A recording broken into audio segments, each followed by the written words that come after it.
Hey, welcome very much. Welcome to the inner sanctum of athletics. Karibu sana mtazamaji mwenzangu.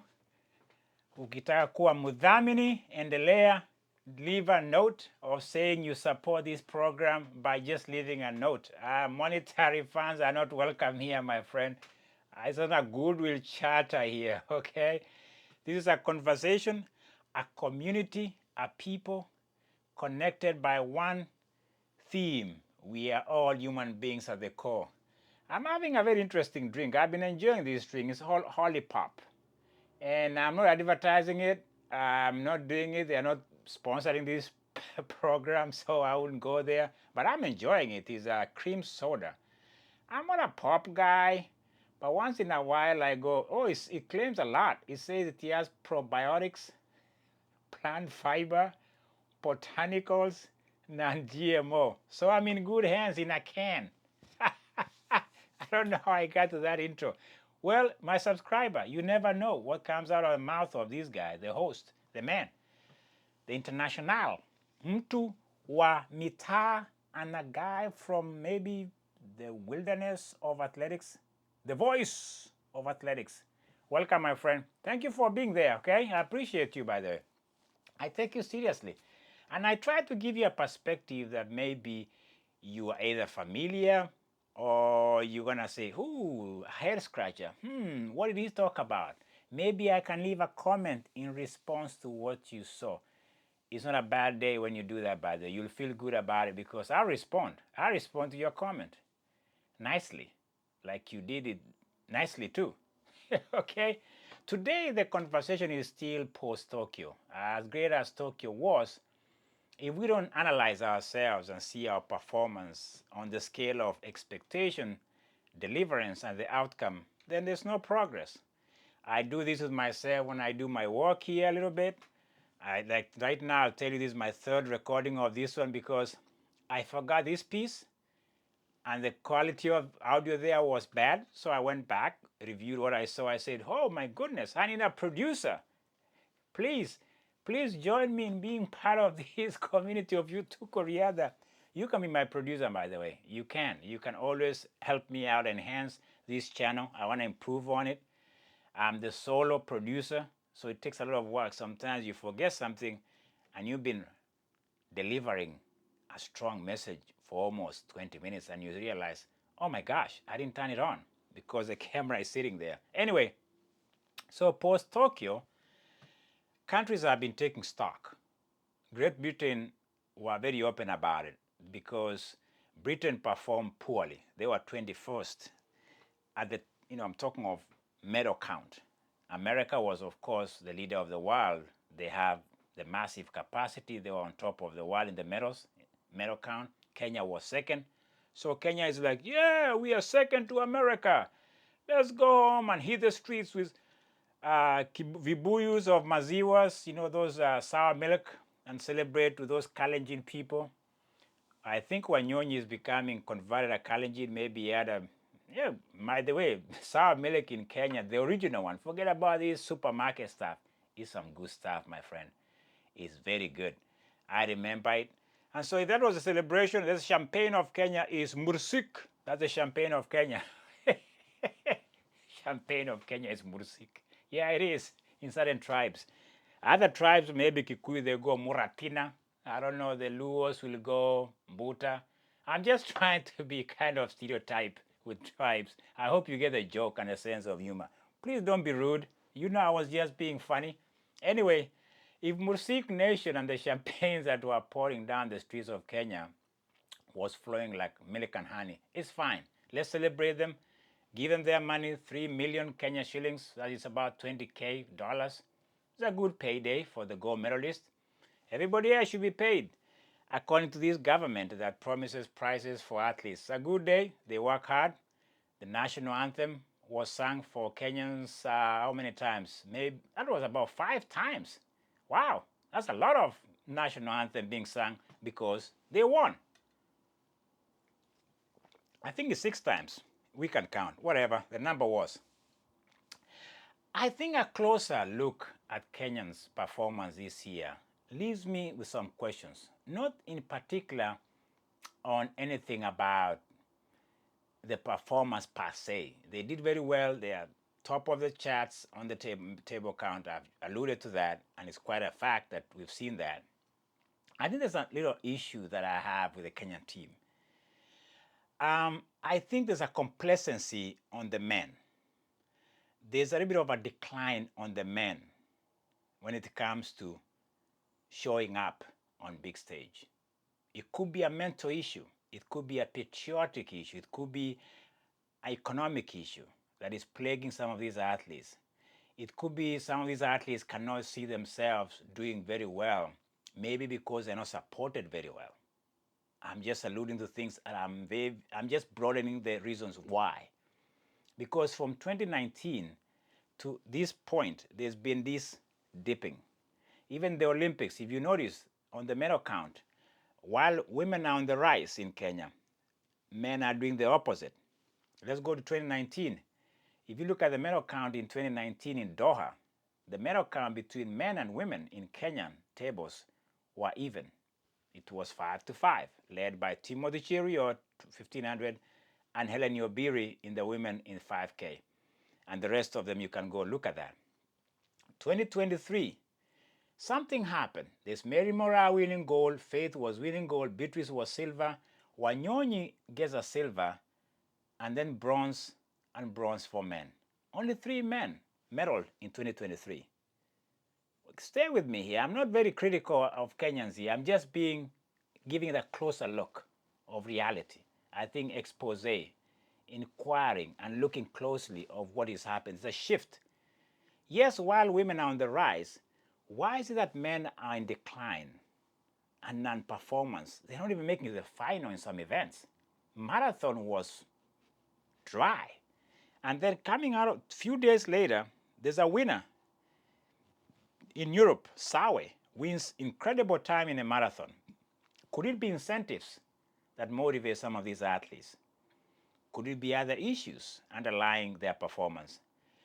Is it time Kenyans took stock and maybe had a panel to understand why these movements of decline? Is it asking too much? Could it be mental too, that we are seeing men are being surpassed in performance by women? I don't know, because when you go to Kenya now, it's either Eliud Kipchoge, who is at his prime and is just doing what I call retirement lap in marathon, because for him, he's just showing up. He's a PR guy, he's a global guy, he's just doing his thing. Beyond Eliud Kipchoge, and maybe Emmanuel Wanyonyi right now in the 800, the conversation around men in Kenya is flat, is a haters. There's no face. There's no really person. Fanuel Koech is a juggernaut, upcoming athlete. He came up. He surprised most of us, shocked the world. 327 out of nowhere, goes to London, does his thing, falls in the heats in the 1500, doesn't make even the next round. The conversation around men in Kenya is not as bright in track and field. It could be bright in marathon. Right now we have a winner, Sawe. He's done this. For me, there's something else going on that I cannot really put my finger on. Maybe that's why maybe officials should. Because for us to sit there in Kenya and say we are celebrating being second in the world championship out of Tokyo, doesn't really tell us the whole picture. It's not complete. It needs some inquiry, some closer look. And this Tukuriada guy expects more from Kenya because we are good. I think Kenyans have talent. Young talent in Kenya is just dormant. I'm just being honest. Maybe the support system in Kenya is wanting and it's not good enough. These guys get incentivized after they win gold or medals. They go to State House, the presidents and the leadership rally around them, they take a photo up. I have a question for these leaders. Do they care about their well-being after or before? That's the question. Because my response to that, I don't think they give a damn about these athletes until they see their flag being played in these big stages of Tokyo. My suspicion is that they're not even invested in these athletes. They are not. I think there's an allusion to that by Beatrice Chebet and Faith Kipyegon when she tried to break that mile. You remember when she said that she had a hard time finding a facility to train in? She's about to be the first woman to break 4 minutes in the mile. And there was no support from the government, from the Athletic Association. She was alone. The problem with, let me tell you the problem in Kenya. One of the things about leadership in that country, and even the culture of that country, is that there's a jealousy when you're famous. People think you have everything. You don't need any moral support. You have maybe your own stadium, I don't know, which is crazy, or you have your own everything. It's as if you live in an echo chamber or your own ecosystem that is facilitated by you because you have the money, you have Nike. But you're talking of an athlete going to Tokyo to represent a nation, a country of Kenya. And yet, most of the time, I suspect they feel they are not supported. The other component that I'll give you just to think about is the officials that go with this team. Do they even understand the intricacy and the complexity and what it takes to win and to go through the rounds, the strategy, being involved even before they go to the track or the runway to maybe do javelin? Are they engaged? Not just like blah, blah, blah, blah, mentally and professionally. I'm just asking because I suspect I saw a group of these officials in Eugene. They look like a few goats just wandering around. I don't think they really know what they are talking about. They are just there bandwagoning. You see, I'm isolating leadership from athletes because for me, there's a split here. There's a fissure. There's something between officials and athletes in Kenya. And that's why, for me, men are struggling in this championship. They are lost. I've seen it over the years. They look really lost. One of the things you're seeing in this day and age, when you hear people like Noah Lyles, you hear people like even Shakira Richardson, when they talk of their performance, they are talking of we. They're talking of we, the coach, the trainers, the physios, even the family. Kenyans, when they speak, that language is still lacking. Is it because it's not there at all? I don't know. I don't know, but there's a few. The few. Let me mention that. Let me tell you some clips. Go watch Faith Kipyegon speak and Beatrice Chebet and Eliud Kipchoge. They are in a different stratosphere of language and inclusivity. I had to slow it down. I got it. Whereby is an ecosystem of support that nurtures, mentors, makes sure things are in place so that when you go out there to perform, you feel that energy behind you. Wow, I had to dissect it that deep because I think for me, Kenyan men in particular are in decline because they are lost. If you look at Wanyonyi, the way this young man who used to take care of goats, almost an orphan, that's what motivates him. That upbringing, that background, that humble beginnings makes him a great athlete right now. He speaks with a lot of, swagger that comes from confidence built through his challenges and upbringing. My suspicion, some of these athletes we are seeing today, is that they've been taken for granted for a long time.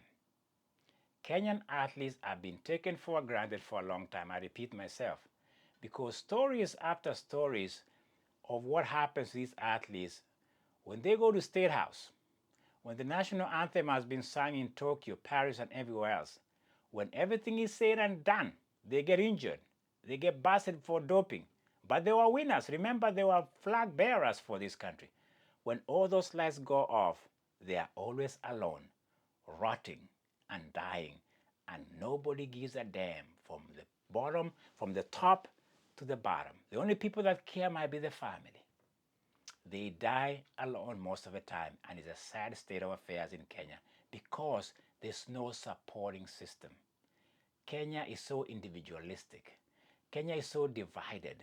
If you have it, people want to bring you down. And when you are down, you just disintegrate into the earth and nobody cares.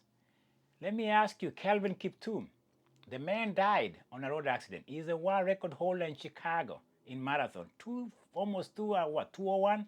When he died, this leadership of this country of Kenya they promised on national TV that they are going to take care of this family, the widows, and the rest of them, build them a house and take care of them.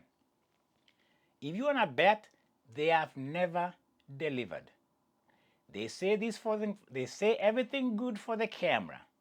When the cameras go off, this leadership and the system and the athletic fraternity of Kenya has been disappointing. It's history of disappointments after disappointment. That's why you see some of them winning silver in Kimeli in Belgium.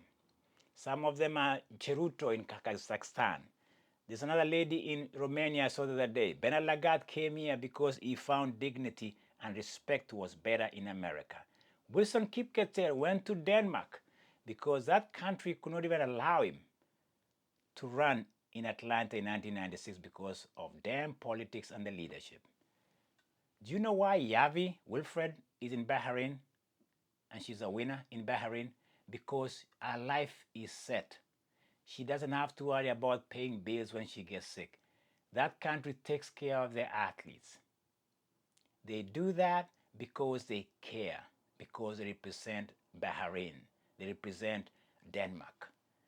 To this day, Wilson Kipketer, when he goes to the airport in Denmark, I suspect they just clear him off. He's a hero. He's a national hero. Bernard Lagat, I just met the guy down the other day in Eugene. He still gives speeches. He's still respected. People want to sign autographs in Kenya. Somebody told me Eliud Kipchoge in Kenya is a nobody at the end of the day. People can sit within there and say, oh, that's Eliud. No autographs, no, hey, thank you for doing this. Kenyans don't care when you are a star or a hero. They don't. I've seen this over and over again. The only time they care is when they see you on TV today. The next day they forget about you. I've seen this all the time. I'm talking of gold medalists, Olympians. Peter Rono, gold medalist from 1988. He lives here in New Jersey, somewhere in America. Gold medalist living in America. Paul Ereng, 1998. He's somewhere in Texas here. Has Kenya assimilated these people and made sure that they're okay for the rest of their life from being gold medalists? Huh? Billy Conchella the other day was elected to be somewhere in this doping agency stuff. Billy Conchella. You know Billy Conchella is world champion 2 times. 87, 91. The man has suffered, lived in Finland for a long time because nobody gave him a good home in Kenya. That's the story of these athletes. That's why I see more men are struggling in Kenya, because I suspect they felt that nobody cares. And that's why I'm not hard on the athletes. I'm just being vocal about the fact that the country has been disappointing. They've never supported these athletes beyond the limelight. That was my take. I'm losing it. And I'm very happy I said it. Enjoy the rest of the day, my friend, because Tuko Riadha will expose some of these fallacies. Women of Kenya, men of Kenya who represented this country in 2025, I salute you as a Kenyan. You did very well. You deserve better. I hope you get a support beyond that 3 million Kenya shillings they gave you. Is that enough to retire? Not in this cost of living, my friend. Talk to you later.